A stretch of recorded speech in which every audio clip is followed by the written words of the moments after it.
Vous le savez, frères et sœurs bien-aimés, à l'invitation de la miséricorde de Dieu, nous nous sommes réjouis de la nativité de notre Seigneur Jésus-Christ. De même, nous vous annonçons la joie de la résurrection de notre Sauveur. Le mercredi des cendres commencera l'entraînement du carême le 22 février. Vous célébrerez dans la joie la Sainte Pâque de notre Seigneur Jésus-Christ le dimanche 9 avril. L'Ascension de notre Seigneur Jésus-Christ sera fêtée le 18 mai. La Pentecôte sera fêtée le 28 mai. La fête du corps et du sang du Christ aura lieu le 11 juin. Le dimanche 3 décembre sera le premier dimanche de l'Avent de notre Seigneur Jésus-Christ. À qui soit l'honneur et la gloire pour les siècles des siècles. Amen.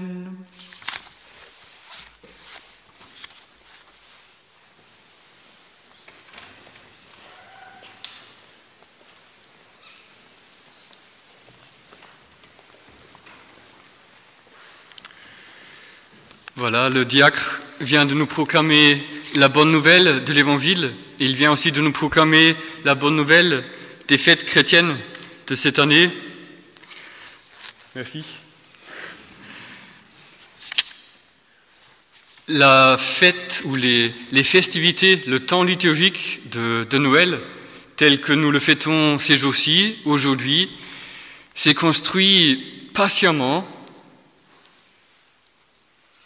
à l'instar des solennités de Pâques. En fait, pour préparer la naissance de Jésus, on a ajouté un temps de préparation, voilà, l'avant, à l'exemple du carême. Et très tôt, vers le premier quart du IVe siècle sans doute, on célèbre à Rome Noël, la naissance de Jésus, le 25 décembre. Mais en Orient, on va fêter Noël comme manifestation, comme épiphanie, le 6 janvier. Alors comme on aime bien fêter dans l'Église romaine, on garde les deux dates. Et aujourd'hui, la manifestation, l'épiphanie, elle est un peu l'analogue de la Pentecôte du temps pascal. La résurrection, elle se passe dans le secret pour quelques-uns, mais la Pentecôte, c'est la manifestation du Christ vivant dans son Église, qui donne l'Esprit Saint, et c'est la manifestation à toute cette longue liste de peuples qui sont énumérés au jour de la Pentecôte. Et bien pareil, aujourd'hui, l'Épiphanie célèbre la manifestation du mystère de Dieu advenu et la manifestation au peuple. Quand on lit l'Évangile d'aujourd'hui, on peut être, c'est mon cas, on peut être touché par cette très grande joie des mages. Quand ils virent l'étoile, ils se réjouirent d'une très grande joie. C'est la joie de cette certitude d'avoir trouvé, d'être enfin arrivé. Et cette joie d'avoir trouvé, elle est la joie vraiment des chrétiens de tous les temps. Elle est notre joie à nous aussi. Il en va comme d'un homme qui trouve un trésor caché dans un champ ou un marchand de perles qui trouve une perle particulièrement précieuse.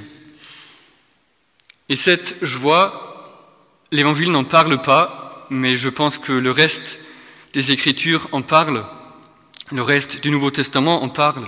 Cette joie d'avoir trouvé, elle va se transformer pour les premiers chrétiens et pour les chrétiens ensuite, et j'espère peut-être aussi pour nous, cette joie d'avoir trouvé va se transformer en une très belle fierté, une formidable fierté. Frères, ça c'est Saint Paul dans sa deuxième lecture, en tout cas c'est la deuxième lecture. Frères, vous avez appris, je pense, en quoi consiste la grâce que Dieu m'a donnée pour vous. Par révélation, il m'a fait connaître le mystère. Ce mystère n'avait pas été porté à la connaissance des hommes des générations passées, comme il a été révélé maintenant à ses saints apôtres et prophètes. Mais l'auteur de l'Épître aux Éphésiens n'est pas le seul d'être fier, d'être le dépositaire de cette manifestation. Écoutons notre Père Saint Jean. « Nul n'a jamais vu Dieu, le Fils unique engendré, qui est dans le sein du Père, lui l'a fait connaître, et nous avons contemplé sa gloire. » C'est juste incroyable de pouvoir dire ça. Et Jean, sans doute, il est heureux, il est habité d'une reconnaissance et d'une fierté de pouvoir dire « et nous avons contemplé sa gloire ». L'auteur de l'Épître aux Hébreux, en ces jours qui sont les derniers, Dieu nous a parlé par le Fils, alors qu'avant, il parlait par les prophètes à nos pères. Et encore Saint Paul, c'est à nous que Dieu l'a révélé dans l'Esprit. Vraiment, ces premières générations de chrétiens, ils savaient qu'ils ont été honorés, qu'ils ont été vraiment mis en honneur par le Seigneur, par une telle manifestation, par une telle révélation. Mais alors, attention, c'est une fierté humble. Voilà encore un de ces paradoxes de la vie chrétienne. C'est une fierté humble parce que, comme le dit encore Saint Jean, ce n'est pas nous qui avons aimé Dieu, mais c'est lui qui nous a aimés et nous a envoyé son Fils. Sainte Faustine dira avec cette intelligence des mystères magnifiques, elle va dire « les dons de Dieu humilient l'âme ». Mais c'est une humilité qui n'est pas une humiliation, elle dit que l'humilité, justement, elle rend heureux. C'est magnifique. Et je pense que cette fierté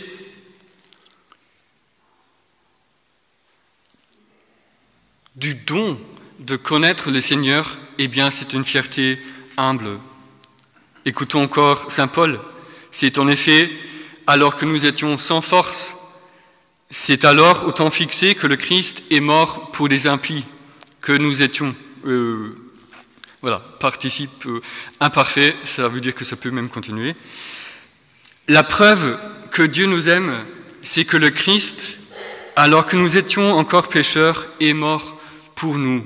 C'est magnifique. Vraiment, il y a une réelle fierté, mais ce n'est pas une fierté qui nous met au-dessus des autres. C'est une fierté qui se s'est gratifiée. Beschenkt en allemand, mais ça ne va pas passer, je pense. La joie d'avoir trouvé deviendra, je pense, pour les mages aussi une fierté humble. Mais surtout, cette joie d'avoir trouvé va les amener à l'adoration. C'est vrai que l'Évangile ne parle pas d'adoration, mais du fait de se prosterner. Mais la liturgie, dans le verset de l'acclamation, mais dans la bouche des mages, nous sommes venus adorer le Seigneur. Heureux l'homme qui goûte la joie d'avoir trouvé le Seigneur. Heureux aussi qui participe à l'humble fierté que procure son épiphanie, sa manifestation. Heureux encore qui accueille le Seigneur en l'adorant, parce que ce n'est qu'en adorant qu'on peut accueillir Dieu. L'adoration, c'est vrai, c'est une attitude intérieure, l'attitude qui consiste à choisir à laisser au Seigneur, à Dieu, sa place de Seigneur, de lui laisser la première place, la place centrale dans notre vie. Mais cette attitude intérieure, eh bien, elle pousse, elle veut se manifester, elle aussi, dans les actes de notre vie de tous les jours.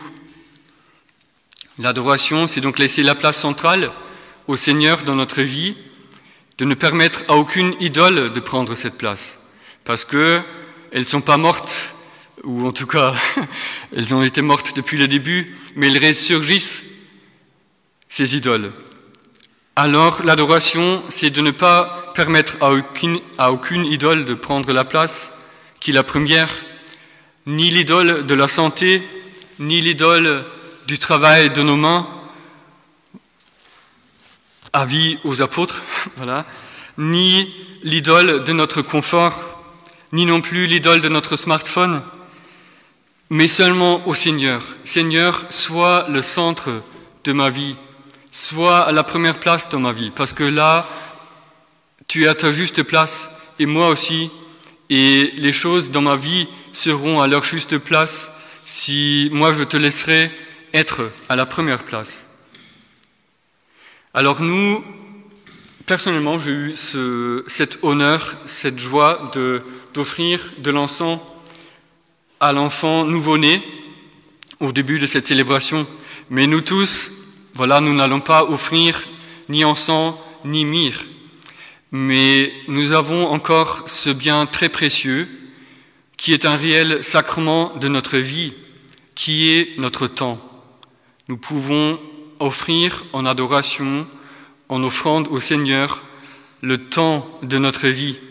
Et nous pouvons encore offrir cet autre sacrement de notre personne, qui est notre corps. Frères, je vous exhorte par la miséricorde de Dieu à offrir votre corps en sacrifice vivant, saint et agréable à Dieu. C'est là le culte spirituel que vous avez à rendre. Alors si vraiment cette année nous continuons à adorer le Seigneur, à lui laisser la première place, alors il continuera lui à nous éclairer, à être notre lumière. Et il continuera à nous conduire à l'accomplissement plénier de cette joie d'avoir trouvé. Parce qu'on a commencé à trouver, on n'a pas fini de trouver. Comme le dit la première lecture, alors tu verras, tu seras radieuse, ton cœur frémira et se dilatera. Frères et sœurs, nourrissons-nous dans cette Eucharistie du corps du Christ manifesté parmi nous en l'adorant. Il est l'espérance de la gloire.